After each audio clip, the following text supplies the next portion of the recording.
आसनसोल लोकसभा संसदीय क्षेत्र से कुल्टी विधानसभा इलाके के समाज सेवी खुर्शीद अनवर ने इस बार लोकसभा चुनाव में झारखंड मुक्ति मोर्चा का झंडा थाम लिया। खुर्शीद अनवर कुल्टी इलाके के समाज सेवी के रूप में जाने जाते हैं। निर्दलीय उम्मीदवार के हैसियत से उन्होंने अपनी पत्नी नाजनीन बेगम को पार्षद के चुनाव में उतारा था, जिसमें उन्होंने अपने वार्ड से भारी मतों से विजय प्राप्त की थी। कांग्रेस छोड़कर बीते साल ही तृणमूल कांग्रेस का दामन थामने वाले खुर्शीद अनवर ने लोकसभा चुनाव से पहले आपसी मनमुटाव के कारण झारखंड मुक्ति मोर्चा का झंडा थाम लिया और आसनसोल लोकसभा से जेएमएम के प्रत्याशी के रूप में अपनी पत्नी नाजनीन बेगम को उतारा है। आइए खुर्शीद अनवर से जानते हैं उनके पार्टी में आई तब्दीली के महत्वपूर्ण रहस्यों को।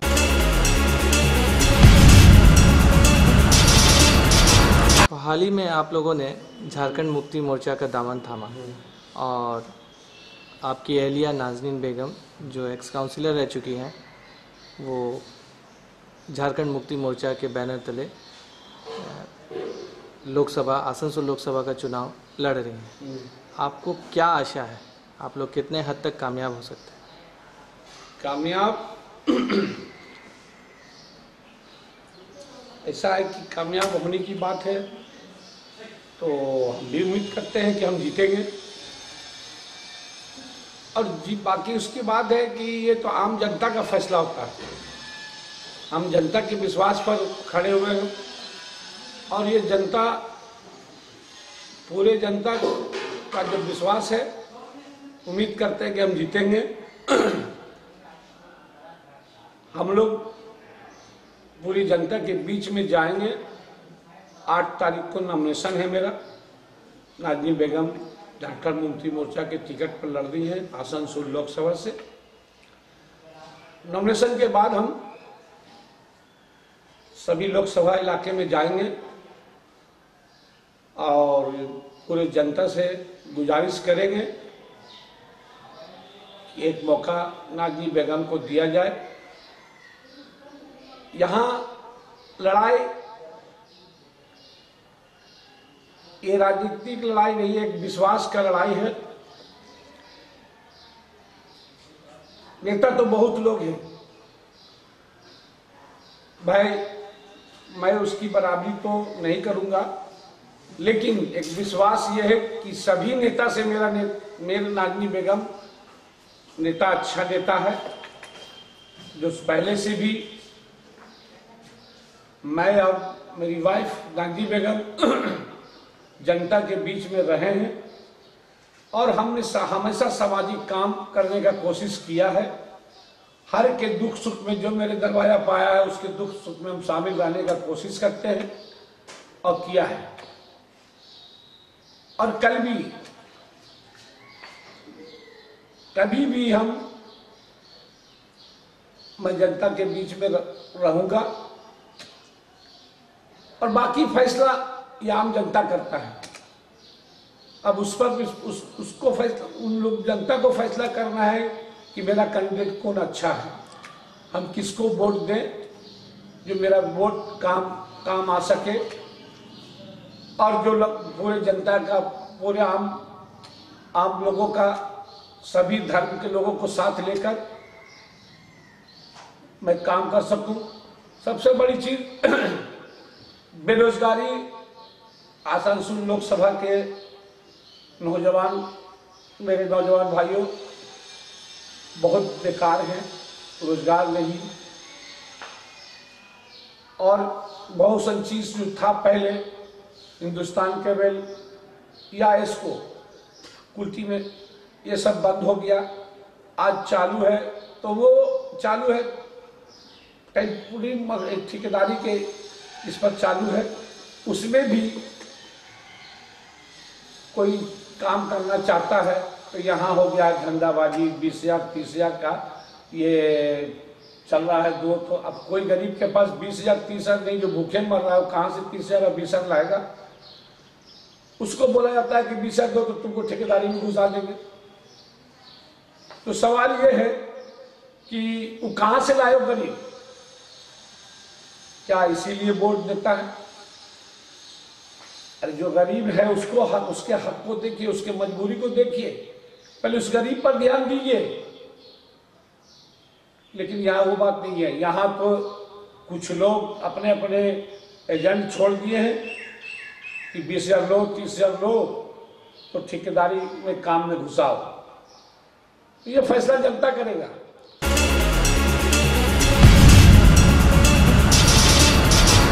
खुर्शीद साहब, आप पहले कांग्रेस करते थे, कुछ महीनों पहले तृणमूल कांग्रेस का दामन थामा और फिर कुछ दिन पहले तृणमूल पार्टी को छोड़कर झारखंड मुक्ति मोर्चा का दामन आप थामे।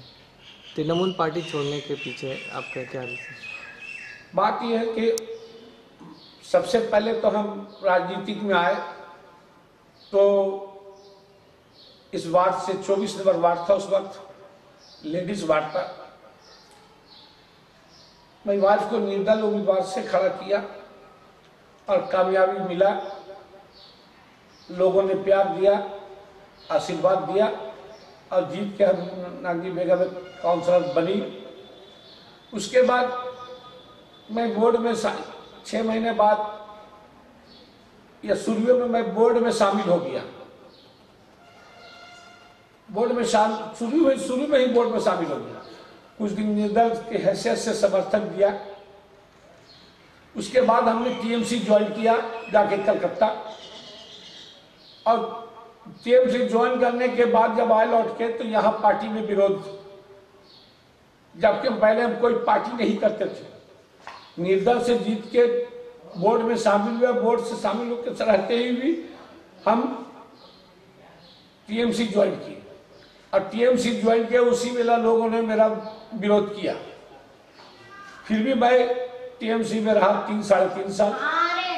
लोगों का कहीं कोई मीटिंग, कहीं कुछ, कहीं कोई विचार, न मेरे वार्ड में मीटिंग होता था तो हमको नहीं बुलाया जाता था। मेरे वार्ड में कोई काम कंबल बांटा जा रहा तो नहीं किया जा रहा है, कुछ नहीं। बहुत सारे बात है, कहीं कोई बात है तो कुछ नहीं बुलाया जा रहा है मेरे खिलाफ। तब हमने जाके टीएमसी छोड़कर हम कांग्रेस का दामन थामा। कांग्रेस का दामन थामा, विधानसभा का इलेक्शन आया, मैं विधानसभा के लिए लड़ने के लिए तैयार था, लेकिन टिकट नहीं मिलने के कारण वो टिकट बापा को मिल गया, अभिजीत चचारिया को। कांग्रेस के टिकट पर लड़ा, हमने उसका साथ दिया। लेकिन कुछ ही दिन के बाद वो टीएमसी में चले गए। लोगों ने हमको भी समझाया, मेरे दोस्त मिलने जुलने वाले और यहाँ के जो नेता हैं वो बुला के कि तुम आओ फिर से, तुमको हम मान सम्मान देंगे, इज्जत देंगे। हमको कुछ नहीं चाहिए था, मैं दौलत के लिए नहीं करता हूँ, पैसे के लिए नहीं। मान सम्मान देंगे, ये देंगे, वो देंगे, बहुत सारी बात हुआ। मेरे अपने लोग, मेरे दोस्त लोग, मेरे जो टीएमसी में थे, मेरे बैठने बुझने वाले, मेरे मिलने जुलने वाले, मेरे परिवार को भी समझाया। मेरी परिवार बोला, नाज़नीन बेगम कि आप भी नहीं, हम लोग चले जाए टीएमसी में फिर से लौट के चले आए। तो मैंने बात मानकर टीएमसी ज्वाइन किया। टीएमसी ज्वाइन करने के बाद उसके बाद से आगे 1.5 साल हो गया। उसके बाद से कभी कोई फोन नहीं, कहीं कोई बात नहीं। इतना बड़ा इलेक्शन, लोकसभा का इलेक्शन का ऐलान हुआ, एक बार भी हमसे नहीं पूछा गया कि हाँ खुर्शीद भाई आइए मीटिंग में बात हो, आप इलाका में, अपने वार्ड में, अपने क्षेत्र में कितना वोट दिलाइए या कितना क्या कर सकिएगा।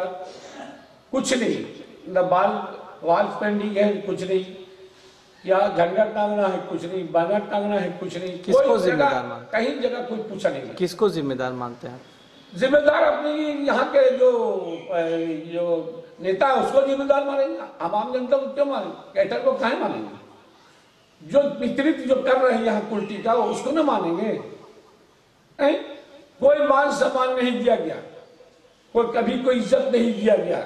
जैसे हुआ क्या कि एक झंडा पकड़ने वाला आदमी, मजदूर आदमी जैसे झंडा पकड़ लेता है, उसी तरह से हमको समझा कि 100 रुपया दे दिया, वो 100 रुपया बेचने वाला नहीं दिया। खुर्शीद अनवर वो चीज है कि किसी को दौलत से कोई खरीद नहीं सकता। हम मरते हैं मान सम्मान के लिए, हम जीते हैं मान सम्मान के लिए। पैसे के लिए नहीं। अब उसके बाद देखा कि नहीं, तो हमको एक ऑफर आया कि आप इस पार्टी में आ जाओ, इसका टिकट आपको हम दिलवा देते हैं। मैं सोच विचार किया, तो मैं उस पार्टी में जीएम पार्टी झारखंड मुक्ति मोर्चा में हम ज्वाइन किया। ज्वाइन करने के बाद ज्वाइन करते के साथ ही टिकट का ऐलान हो गया। ऐलान हुआ, हम तैयार लड़ने के लिए। आप टिकट मिल गया, नॉमिनेशन करेंगे, उसके बाद जनता के बीच में जाएंगे, जनता जो फैसला करेगा उसको मानेंगे। बस इस पर आपको हम लोगों के बीच में छोड़ दिए फैसला, उसके बाद देखा जाए क्या होता है।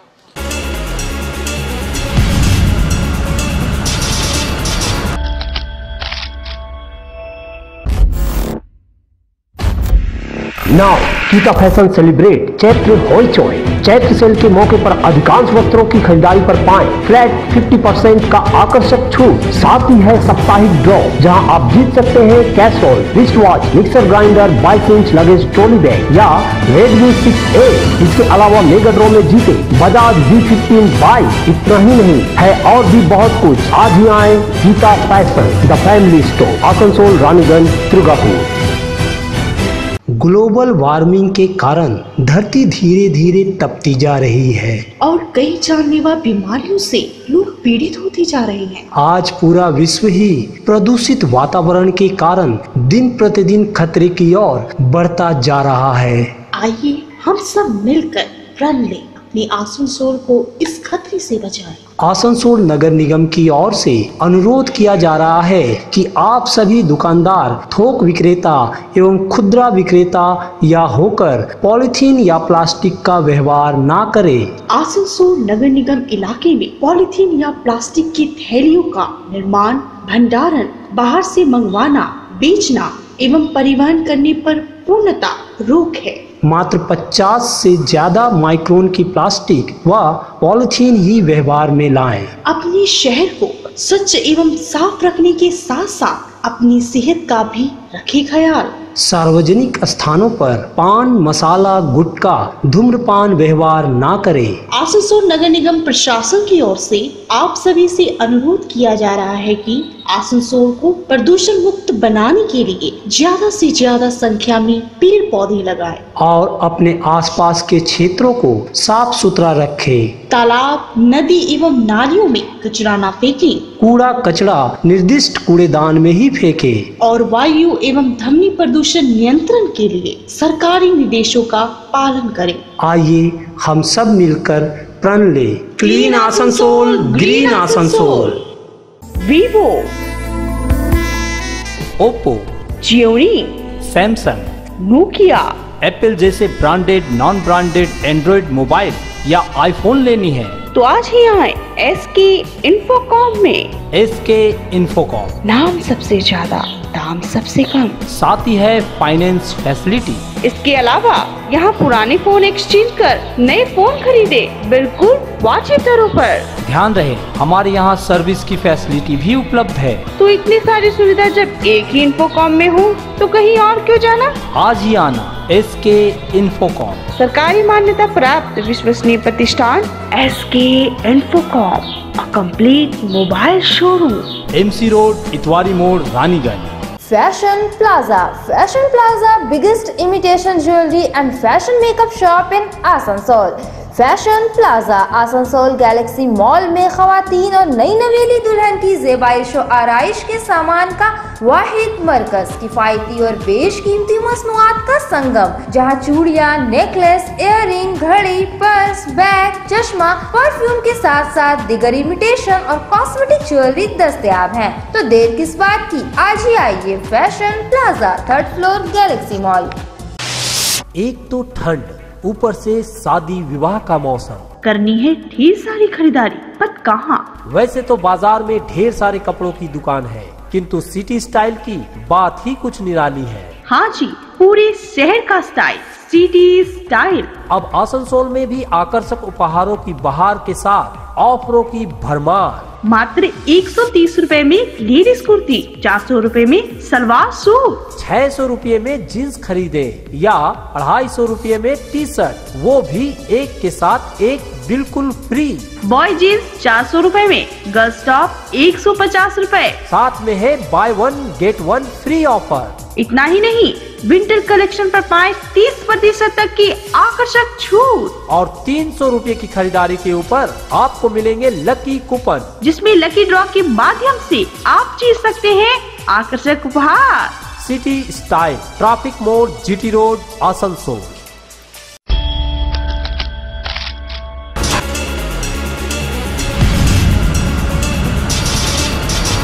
आपके खड़े होने से सेकुलर वोटों की में थोड़ा सा तकसीम होने का वो ख़तरा है। बहुत से लोगों से सुनने को मिल रहा है कि खुर्शीद साहब ने नाज़नीन बेगम को जो खड़ा किया उससे उल्टी में टीएमसी को नुकसान पहुंचेगा। मैं एक बात पूछना चाहता हूं, जनता जरा उन लोगों से सवाल करे जो इसके पहले इलेक्शन को याद करके, जो कहीं यहां का विधानसभा इलेक्शन होता है, कॉर्पोरेशन इलेक्शन होता है, उसमें म्युनिसिपैलिटी इलेक्शन होता है, उसमें आप पूर्ण बहुमत से अपना सरकार बनाते हैं या म्युनिसिपैलिटी में कमेटी बनाते हैं। लेकिन इसके पहले लोकसभा में आप 2 बार जीतते हैं, 3 बार जीतते हैं। इसके पहले लोकसभा में मैं सवाल करता हूं, अगर जवाब दे दे, इसके पहले लोकसभा में बीजेपी यहां से 40,000 वोटों से क्यों जीता, 42 वोट से? उसका जवाब जनता को मांगना चाहिए था ना कि क्यों, कैसे हुआ, कैसे हुआ? 42,000 वोट से बीजेपी जीत के आया कुल्टी विधानसभा में। आज मेरा खड़े होने से सेकुलर वोट को नुकसान है। उस पर सेकुलर वोट का कहां अहमियत रखा गया? मैं वही एक सवाल करना चाहता हूं और मैं जनता से भी गुजारिश करता हूं कि एक सवाल का जवाब मांगे। जो बोलते हैं कि सेकुलर वोट को नुकसान पहुंचाएगा खुर्शीद अनवर और नाज़नीन बेगम, हम किसी को नुकसान पहुंचाने के लिए नहीं आए हैं इलेक्शन लड़ने, कोई हम किसी को हराने के लिए भी नहीं आए हैं, हम जीतने के लिए आए हैं और हम जीतेंगे, ये जनता फैसला करेगा, हम नहीं करेंगे। हम उम्मीद करते हैं जनता पर, विश्वास करते हैं जनता पर, जो वोटर है। हम उसी से गुजारिश करेंगे कि आप लोग मेरी बात पर ध्यान दें, गौर करें, तब उसके बाद एक फैसला ले, तब उसके बाद सोचे कि किसको वोट डालना है। आइंदा का कुछ इरादा है विधानसभा चुनाव में भी? पहले ये लोकसभा लड़ लें, उसके बाद देखा जाएगा। पहले तो इसको हम कहां हैं देख लें। हम सवाल है कि हमको बहुत सी चीज है कि जो जनता के बीच में देख रहे हैं, शायद हमको जनता अपना फैसला दे जिता के, तो मैं उसके लिए काम करूंगा, ये गारंटी है। मैं वादा करता हूं कि मैं जमीन पर रहने वाला इंसान हूं, आसमान ओढ़ने वाला इंसान नहीं हूं। मैं शुरू से जमीन पर रहा, लोगों के बीच में रहा, हर के दुख दर्द को हम अपने गले लगाया। हमने समझा इंसान, एक गरीब आदमी कैसे जीता है। बस इसी सोच के साथ मैं चुनाव में जनता के बीच जा रहा हूं। बाकी फैसला जनता का। जय हिंद।